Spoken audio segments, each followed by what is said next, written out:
My phone trembled in my hands as I stared at the ultrasound photo, a tiny white bean-shaped figure glowing against the dark screen.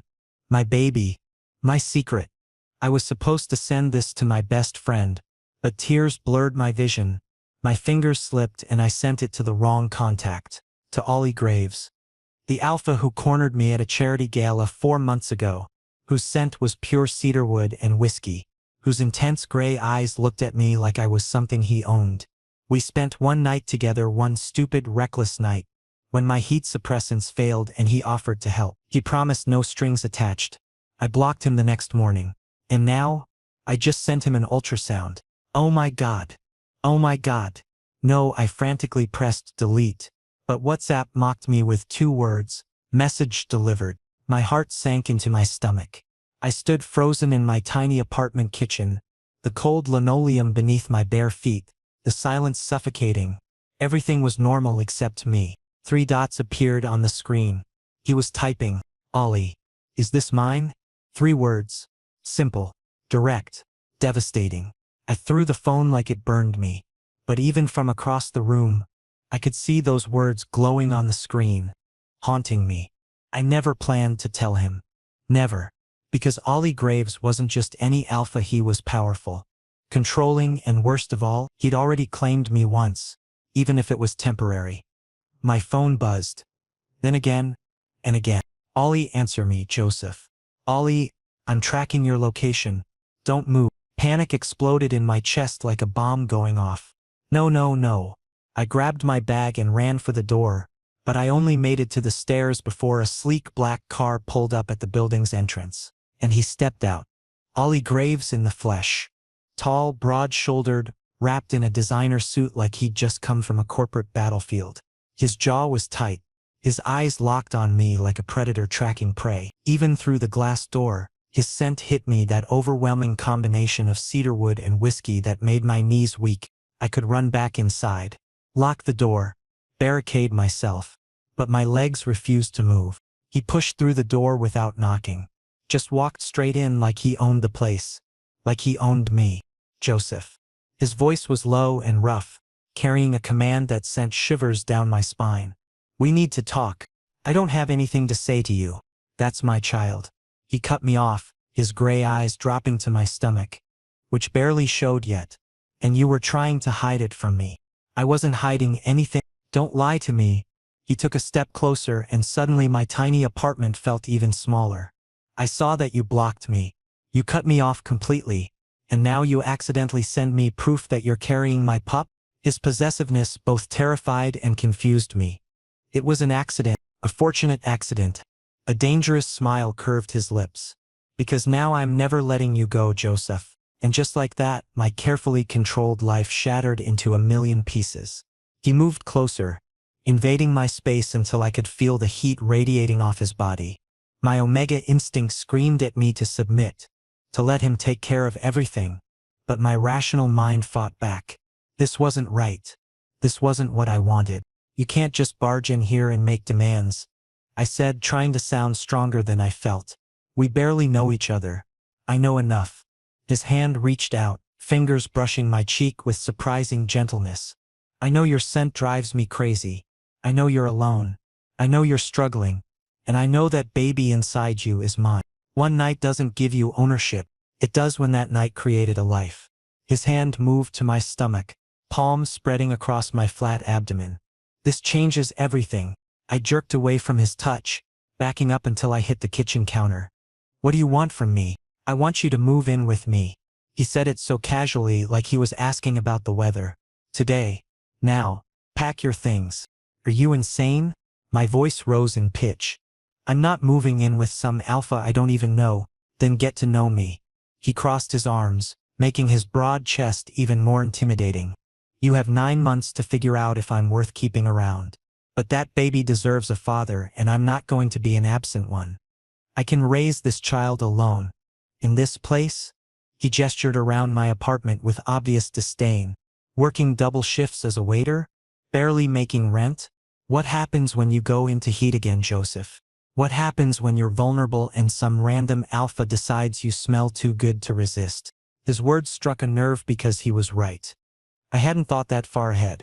I'd been so focused on hiding the pregnancy, on figuring out how to survive, that I hadn't considered the danger I might be in. I'll figure it out, I said weakly. You don't have to. Ollie pulled out his phone, typing something quickly. I have a penthouse with security, private medical care, everything you and the baby need. All you have to do is say yes. And what do you get out of this arrangement? I asked suspiciously. He looked up from his phone, those gray eyes boring into mine with an intensity that made my breath catch. I get to be a father. I get to make sure my child grows up safe and protected. And I get you. You don't even know me. I want to. He pocketed his phone and closed the distance between us again. I've thought about you every single day since that night, Joseph. Your scent, your voice, the way you looked at me like I was your entire world. I couldn't forget you even when I tried. My heart hammered against my ribs. This couldn't be real. Alphas like him didn't pine over random omegas they slept with once. They moved on. They forgot. This is crazy, I whispered. Maybe. His hand cupped my face again, thumb tracing my cheekbone. But it's happening. You're carrying my pup, and I'm not walking away from that responsibility. From you. What if I say no? Then I'll hire lawyers. I'll fight for custody. I'll make your life complicated. His expression hardened. Or you can make this easy and let me take care of both of you. Your choice. It wasn't really a choice at all. He was backing me into a corner, using logic and fear to manipulate me into compliance. But looking around my crumbling apartment, thinking about the medical bills I couldn't afford, the instability of my job, the loneliness that had been crushing me for months. Maybe his offer wasn't the worst thing that could happen. Maybe I was tired of fighting alone. 1 month. I heard myself say, I'll stay for 1 month. Trial period. If it doesn't work, I leave and we figure out co-parenting like normal people. Ollie's smile was triumphant. Deal. Now pack your things. We're leaving tonight. As I watched him pull out his phone again, already making arrangements, I wondered if I'd just made the biggest mistake of my life, or if somehow, impossibly, this might actually work out. Ollie grabbed my wrist before I could change my mind.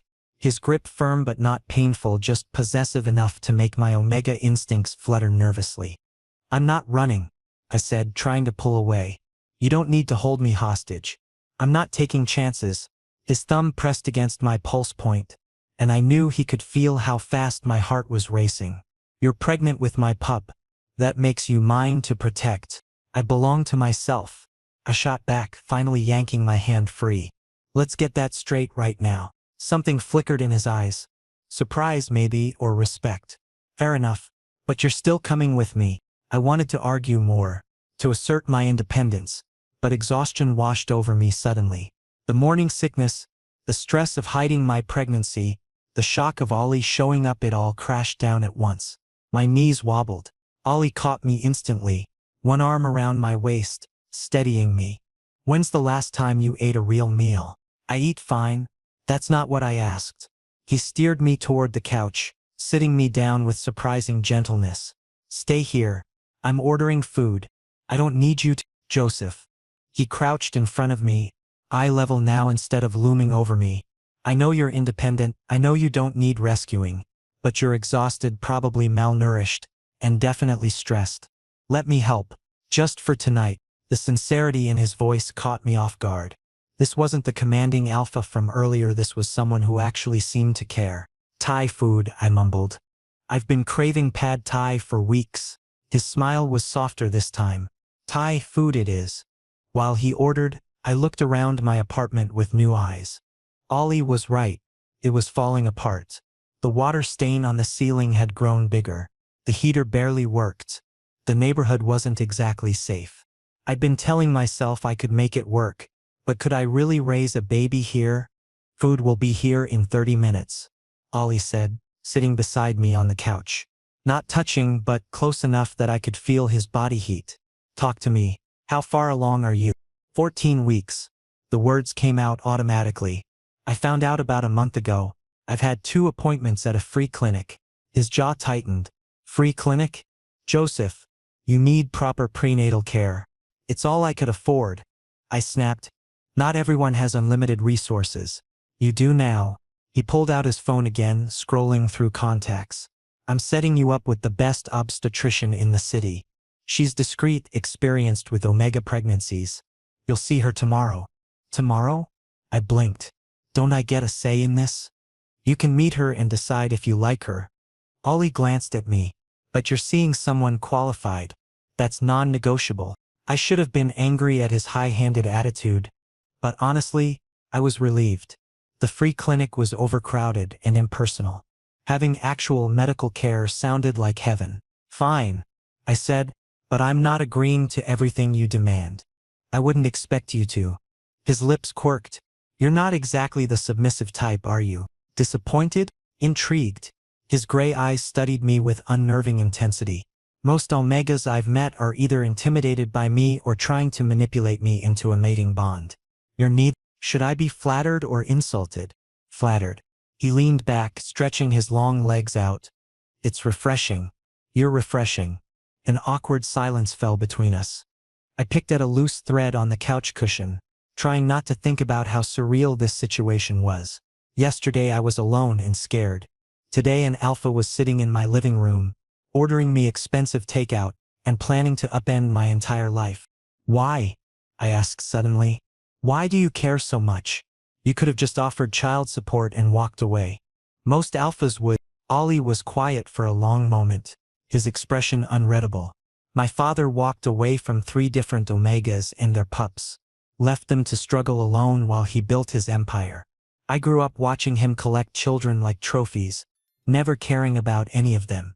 His voice turned harsh. I swore I'd never be like him. If I create a life, I take responsibility for it. Completely. The raw honesty in his words surprised me.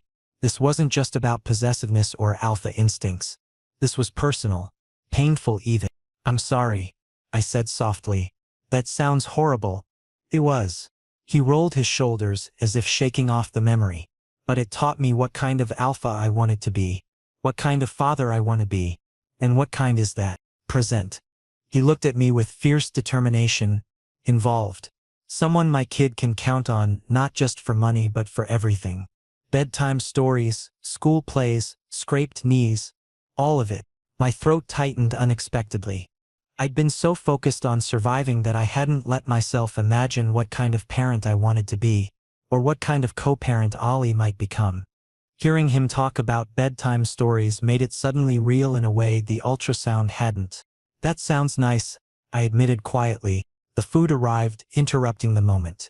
Ollie paid the delivery guy with a tip that was probably more than my weekly grocery budget, then spread the containers across my tiny coffee table like a feast.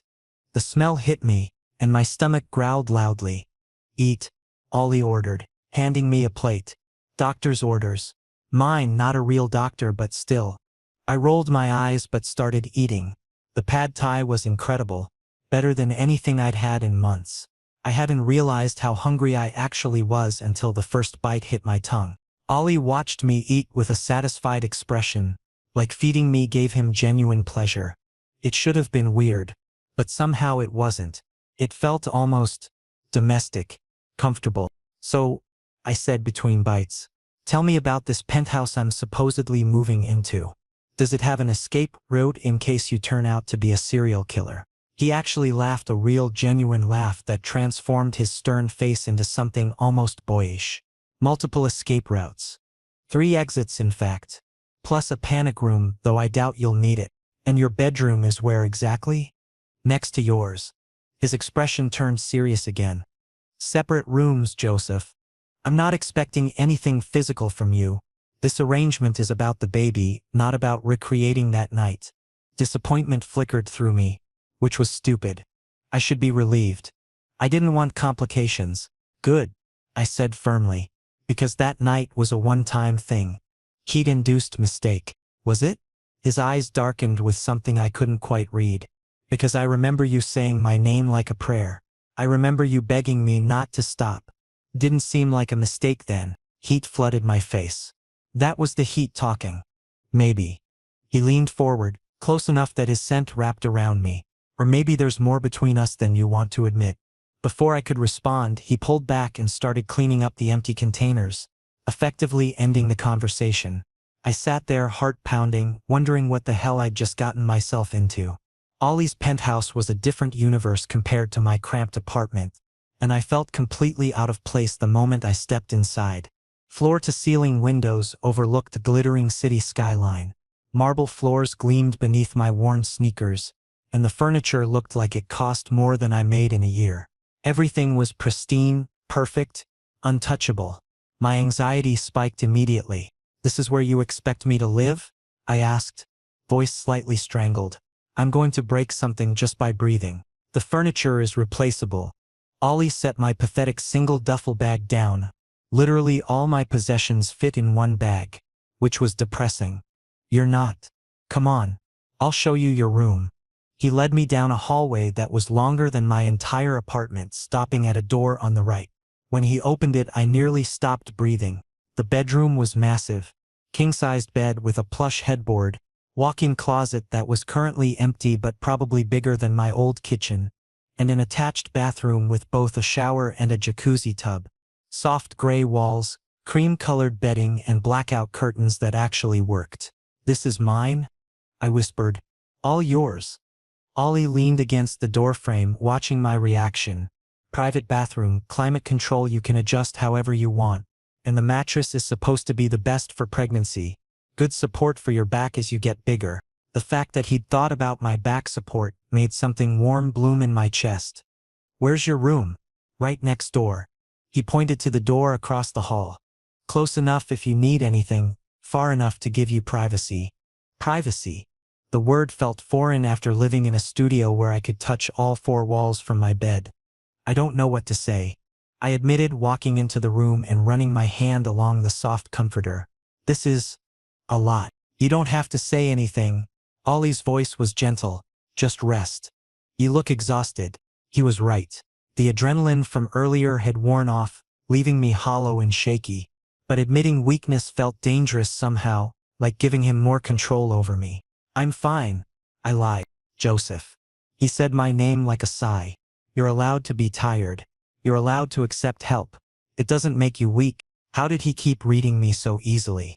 We barely knew each other, yet he seemed to see straight through every defense I'd carefully constructed. "I'll rest," I conceded. "But only because the baby needs it. Not because you told me to." His smile was knowing. "Whatever helps you sleep at night." After he left, I collapsed onto the bed, fully clothed, and promptly passed out. I woke hours later to darkness outside the windows and the smell of food drifting through the door. My stomach growled immediately. Apparently pregnancy had turned me into a bottomless pit. Following the scent, I found Ollie in the kitchen, an enormous chef's kitchen with marble countertops and professional-grade appliances. He stood at the stove, cooking something that smelled incredible, his suit jacket discarded and his sleeves rolled up to reveal strong forearms. "You cook?" I asked from the doorway. He glanced over his shoulder. "Sometimes. When I have someone worth cooking for." The implication made my heart skip. "I'm not worth special treatment." "I disagree." He plated whatever he'd been making, some kind of pasta with vegetables, and brought it to the kitchen island where two places were already set. "Sit. Eat." The food was delicious, way better than I expected from an alpha CEO or whatever he was. We ate in comfortable silence for a while before I finally asked what had been bothering me. "What do you actually do? For work, I mean." "Commercial real estate developments." He took a sip of water.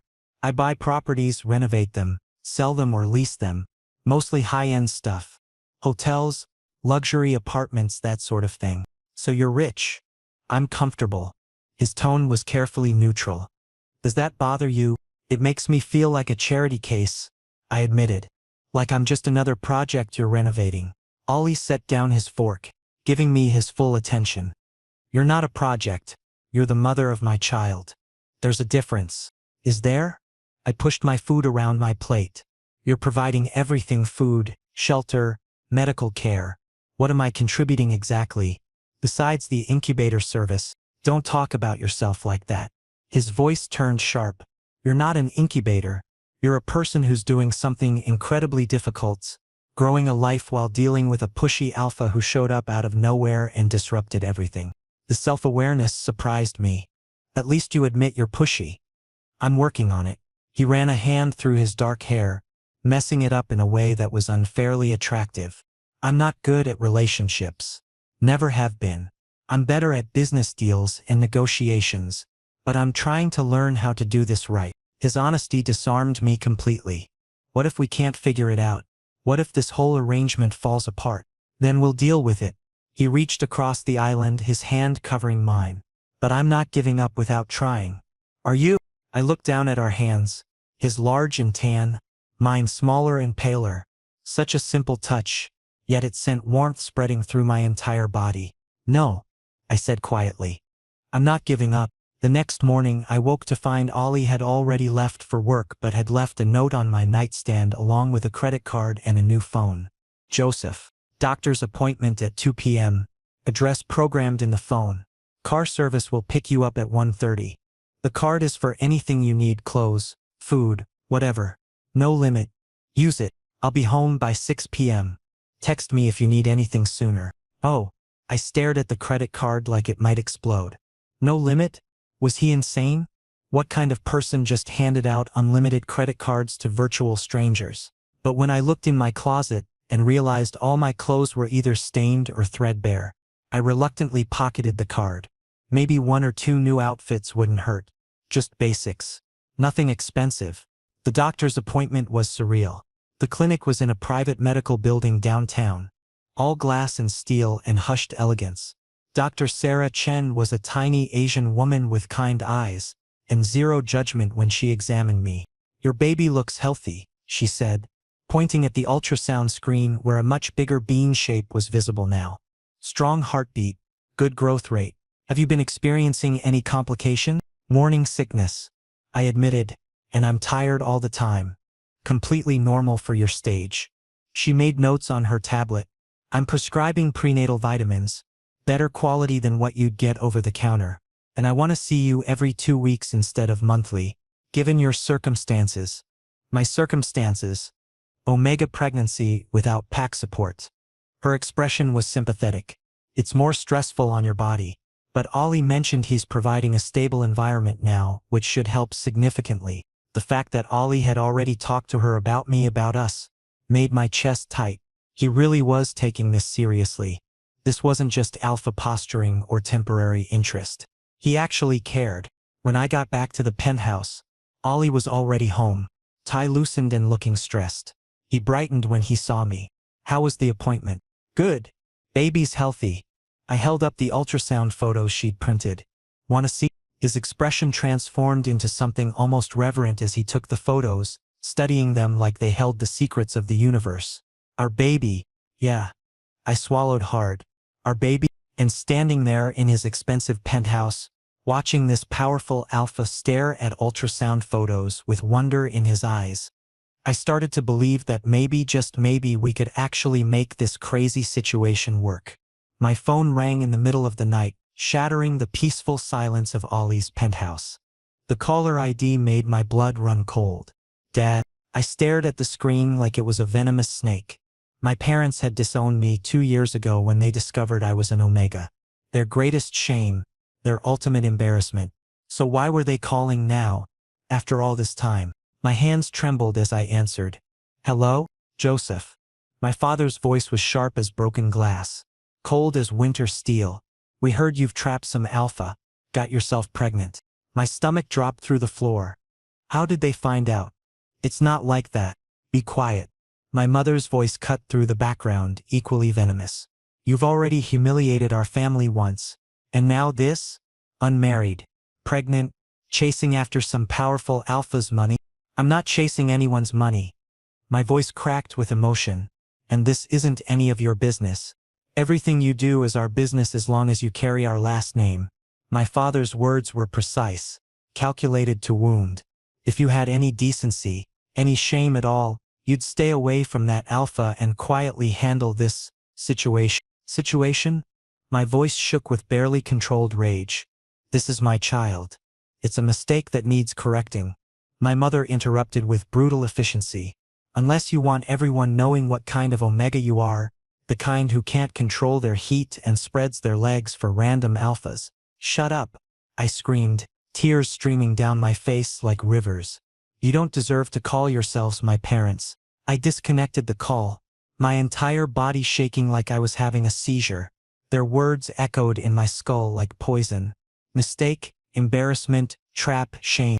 I slid down to the floor, hugging my knees, trying to breathe through the panic attack crushing my chest.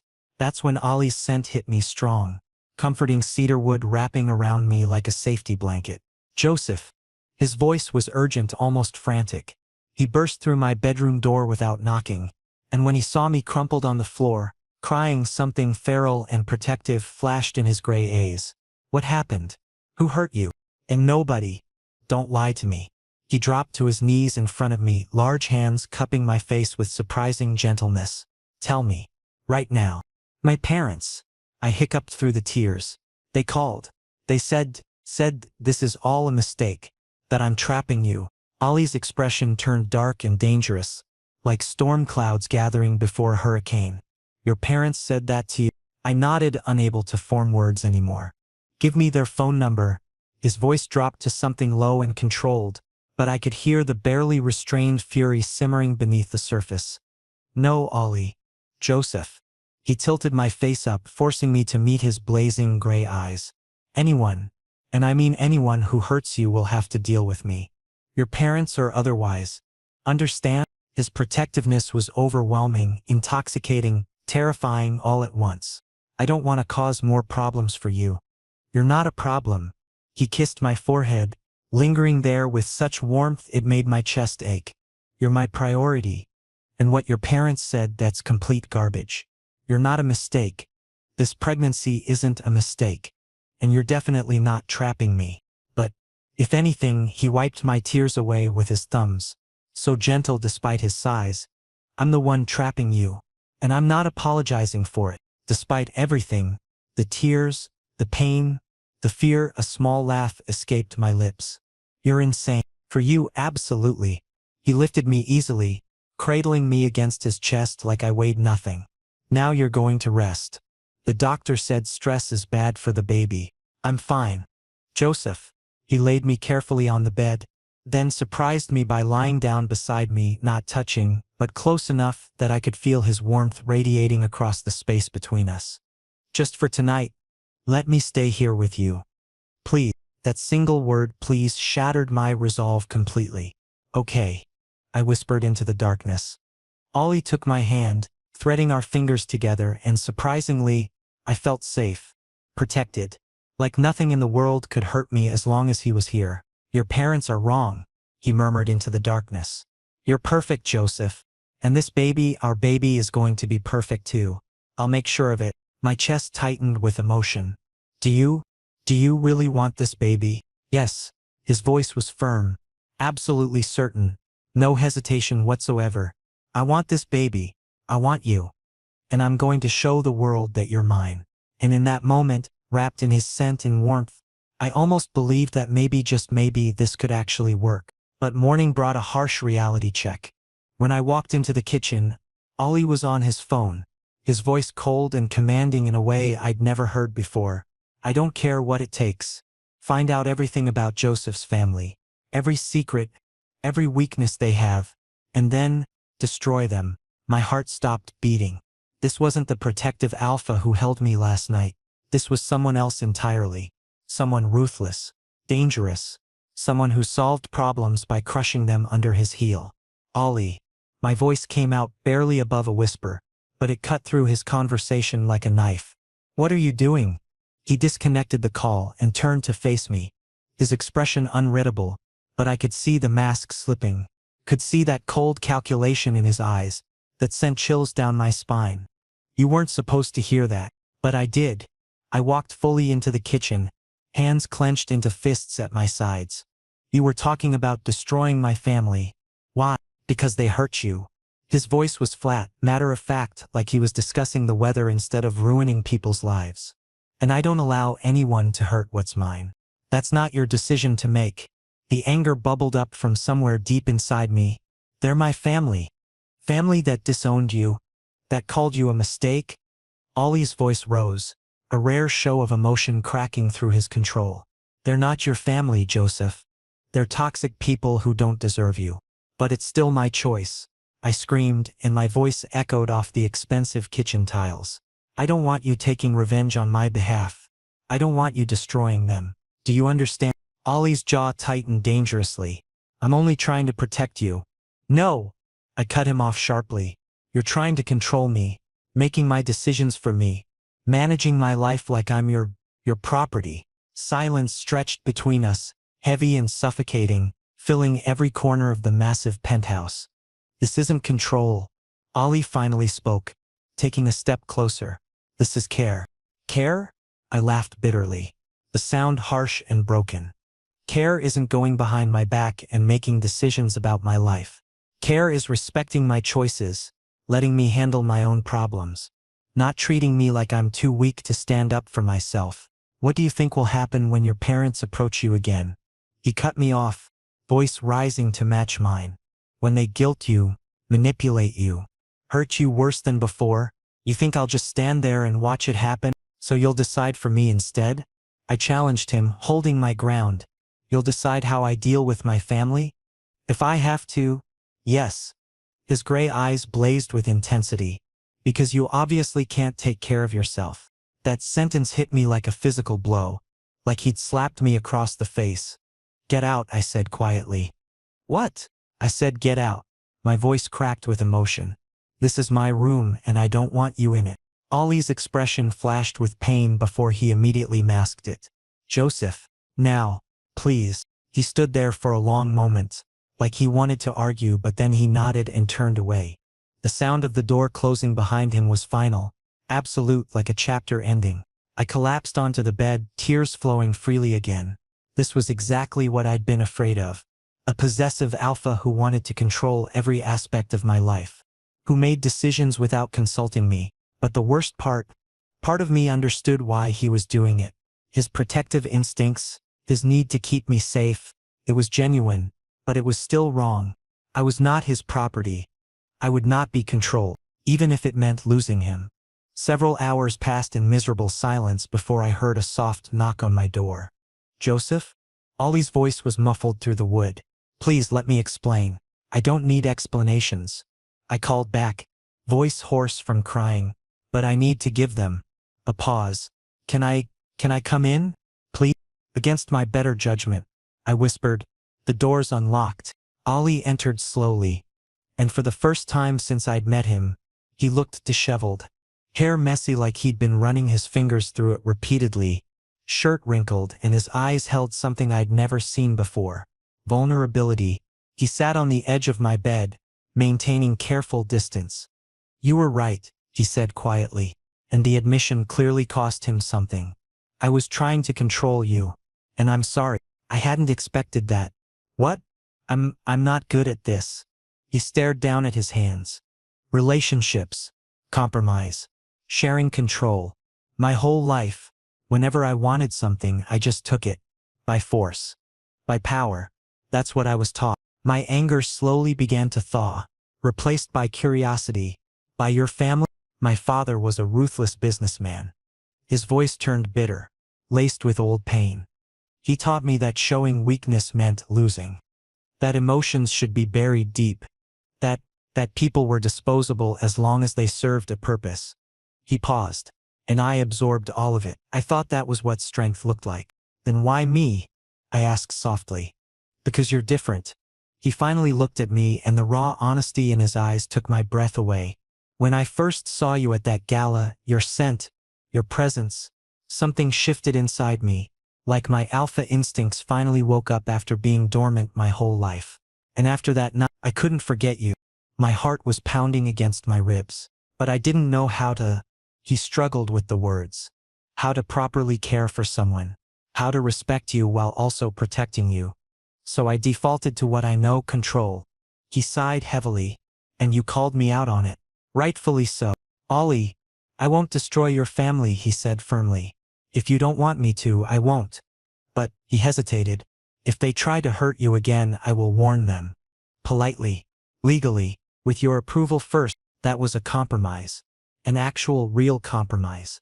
Okay, I said slowly. That's fair. And I promise, Ollie continued, that I'll respect your choices. consult you before making decisions, let you control your own life. Really? Really? He carefully took my hand. Because you're not just my responsibility, Joseph. You're someone I want in my life. Permanently. Tears filled my eyes again. But these were different. Hopeful. I want you in my life too, I admitted. But on equal terms. As partners. Not as someone you own. Partners.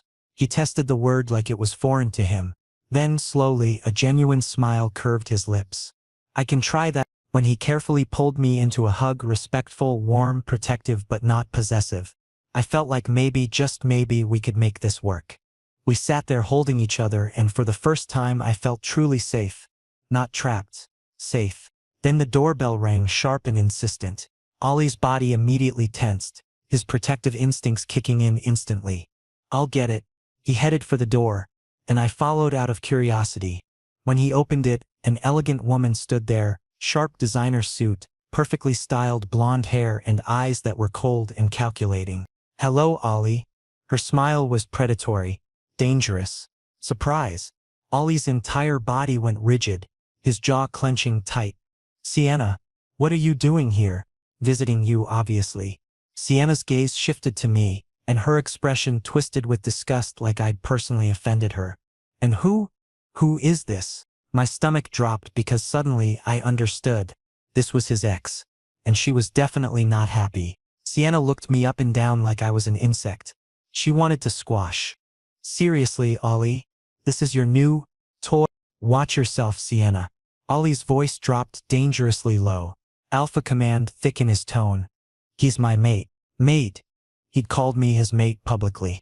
My heart did a strange flip, part fear, part something else entirely. But Sienna just laughed, sharp and mocking.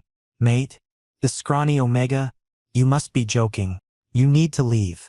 Ollie held the door, clearly dismissing her. Right now. I'm not going anywhere until we talk. Sienna tried to force her way in, but Ollie blocked her path. We have unfinished business. Our families have already made engagement arrangements. Those arrangements were cancelled. Ollie said firmly, 2 years ago, when you cheated. Ouch. This was getting awkward fast. I shifted uncomfortably, suddenly feeling completely out of place. That was one mistake. Sienna's voice pitched higher. And you should have forgiven me. Alphas and Omegas cheat all the time, it's normal in our world. Not for me. Ollie cut her off. And especially not now that I have Joseph. So please leave. Peacefully. Sienna's gaze snapped back to me, and this time there was pure venom in her eyes. You seduced him, didn't you? Trapped him by getting pregnant. That's enough. My voice came out unexpectedly strong, surprising even myself. You have no right to judge me. You're not even invited here. Oh, the Omega found his voice. Sienna said sarcastically. How adorable. But you seriously think Ollie will settle for someone like you? When he could have someone like me, high society, proper breeding, actually useful connections. Yes, Ollie said flatly, stepping protectively in front of me. I think exactly that. 'Cause Joseph is better than you in every single way. Sienna's face flushed red with humiliation. How dare you? I dare you to leave. Ollie's patience was clearly exhausted. If you don't go peacefully, I'll call security. And trust me, Sienna, you don't want me to do that. Rage and humiliation flashed across Sienna's features. This is a mistake, Ollie. You'll regret this. That Omega will ruin you. My only regret is wasting so much time with you. Ollie opened the door wider. Goodbye, Sienna. Permanently. She threw one final murderous glare my direction before storming off, her heels clicking sharply against the marble floor, each step a threat. When the door closed, heavy silence settled over us. I hugged myself, Sienna's words echoing in my head. Scrawny Omega, trapped him, ruin you. I'm sorry, Ollie said immediately, turning to me with genuine regret. I didn't know she would come here. It's okay, but my voice was shaking. But she was right. I'm not on your level. Your ex was elegant, sophisticated, high society. You're perfect. Ollie kissed me sudden, fierce, possessive, claiming, you're perfect for me, Joseph, and I don't want anyone else. His kiss stole my protest, my doubts, everything.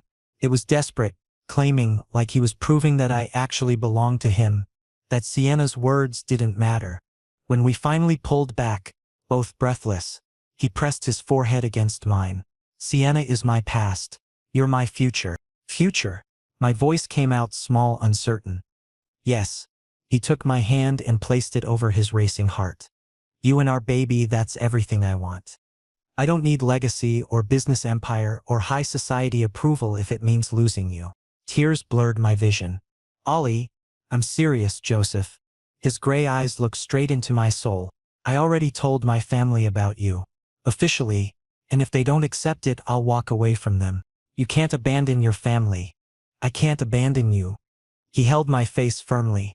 You're my priority. Always. And in that moment, Sienna's venomous words faded away.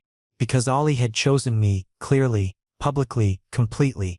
I don't want to lose you either, I admitted, voice barely above a whisper. Even though this is scary, even though I'm not ready, I want to be with you. Then stay. He carefully hugged me, mindful of my stomach. Stay with me, Joseph. Officially, permanently. Be my mating. That was permanent. Irreversible. Life-changing. Yes, I whispered against his chest. I want to be your mate. Ollie lifted me effortlessly, carrying me toward his bedroom. Our bedroom from now on. He laid me gently on the bed, then sat beside me, his hand trembling slightly as he reached for mine. Are you absolutely sure? Once we mate, there's no going back. I'm sure. I squeezed his fingers. I've never been more sure of anything. His gray eyes searched mine for a long moment, looking for any hint of doubt or hesitation. Finding none, he leaned down and kissed me again. Softer this time, tender instead of desperate. I need to tell you something first, he murmured against my lips. Before we do this, my stomach clenched nervously. What? I love you, Joseph. The words came out raw, vulnerable, honest. I know it's fast. I know it's crazy, but I love you. Not just because of the baby, because your strength, your stubbornness, the way you challenge me. I love all of it. My breath caught in my throat. This was the first time he'd said those actual words, not just implied them through actions, but said them out loud. I struggled to get the words out. I love you too. His smile was blinding, transforming his usually stern face into something beautiful. Say it again. I love you, I repeated, stronger this time. I love you, Ollie Graves. He kissed me again, deeper now, his hands gentle as they explored my body with reverence instead of urgency. Every touch felt like worship, like I was something precious instead of just convenient. When his lips moved to my neck, finding that sensitive spot where he'd mark me, I tensed instinctively. Relax, he whispered against my skin. I'll make it good for you. I promise. And he did. The mating bite, when it came, was a sharp sting followed by overwhelming pleasure that rolled through my entire body like electricity. I gasped, clutching at his shoulders as the bond snapped into place between us. A golden thread connecting our souls, our hearts, our very beings. I could feel him now. Really feel him. His love, his protectiveness, his absolute certainty that I was his and he was mine. It was overwhelming and perfect and terrifying all at once. Mine, he growled against my neck, licking over the fresh mark. You're mine now, Joseph. Forever. Yours, I agreed breathlessly. And you're mine too. Don't forget that part. He laughed, the sound rich and warm. Never. I'm completely, utterly yours. We stayed tangled together for a long time afterward, neither of us wanting to break the spell of this moment. Through the bond I could feel his contentment, his satisfaction, his pure joy at having me here with him. What happens now? I finally asked. With your family, I mean, and mine. Now we deal with them together. Ollie's fingers traced lazy patterns on my skin. As partners, as mates. Whatever comes, we face it side by side. Even if they try to tear us apart, especially then. He tilted my chin up to look at him. Nobody separates bonded mates, Joseph. Not my family, not yours, not society. The bond is sacred, unbreakable. That thought should have been comforting, but it also felt like a weight settling on my chest. What if I mess this up? What if I'm not good enough at being your mate? Impossible. He kissed my forehead. You're already perfect at it. You challenge me when I'm wrong. support me when I'm right, and you're carrying our baby. What more could I possibly want? Someone from your world, I said quietly. Someone like Sienna, who knows how to navigate high society and business dinners and all that stuff I don't understand. I don't want someone from my world. Ollie's voice was firm. I want someone who sees me as just Ollie, not Ollie Graves, the billionaire developer. Someone who'll call me out when I'm being a controlling jerk. Someone real. I'm real, I agreed softly. Exactly. He pulled me closer, and that's worth more than all the social connections in the world. Over the next few days, we settled into a new rhythm. Ollie worked from home more often, wanting to be nearby during my second trimester. We had breakfast together every morning, dinner together every night. He started teaching me about his business, not because he expected me to work, but because he wanted to share that part of his life with me. I started wearing his bite mark proudly, no longer hiding under high collars. Let people stare. Let them judge. I was mated to Ollie Graves, and I wasn't ashamed of it. But reality came crashing back when his mother showed up unannounced 2 weeks later. She was exactly what I'd expected. Impeccably dressed, cold eyes, perfect posture. Everything about her screamed old money and high society. "So you're the Omega who trapped my son," she said without preamble, looking me up and down with obvious disdain. "Mother." Ollie's voice was sharp with warning. "That's my mate you're insulting." "Your mate." She said it like a curse word. "You mated a nobody. Someone with no connections. No family worth mentioning. No value to our legacy." "He has value to me," Ollie said coldly. "That's all that matters. It matters to the business. The business can burn for all I care." Ollie stepped between us protectively. "Joseph is my priority. If you can't respect that, you can leave." His mother's eyes widened in shock.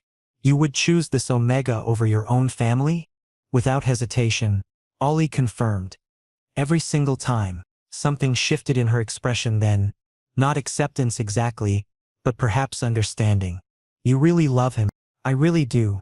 Ollie's hand found mine, squeezing gently. "And nothing you say will change that." His mother studied us for a long moment, then sighed. "Fine. If you're determined to throw away everything for him, I suppose I have no choice but to accept it." It wasn't warm. It wasn't welcoming. But it was something. "Thank you," I said quietly, surprising both of them. She looked at me sharply. "Don't thank me yet. You'll have to prove yourself worthy of my son." "I will," I promised. Every single day. After she left, Ollie pulled me into his arms. "You didn't have to thank her. She was horrible to you. She's your mother." I shrugged. "And she's trying in her own terrible way. That's more than my parents ever did." "Your parents are idiots." Ollie kissed the top of my head. "Their loss is my gain." "Cheesy?" I accused. But I was smiling. "True though." He rested his hand on my stomach, which was just starting to show a small bump. "We're a family now, Joseph. You, me, and this baby. Nothing else matters." And as I stood there in his arms, feeling our baby flutter between us and our bond humming with love and contentment, I finally believed it. We were a family, imperfect, unconventional, born from an accidental text message, but and that was more than enough. 3 months later, when I went into labor, Ollie didn't leave my side for a single second. He held my hand through every contraction, whispered encouragement through every push, and cried when our daughter was finally placed in his arms. "She's perfect," he whispered, tears streaming down his face. "Just like you." "We made her," I said tiredly, reaching out to touch her tiny hand. Together, he agreed, leaning down to kiss me. "Always together." Our daughter opened her eyes then gray like her father's, and I knew without a doubt that everything had worked out exactly as it was supposed to. That accidental text message had changed my entire life, and I wouldn't change a single thing about it.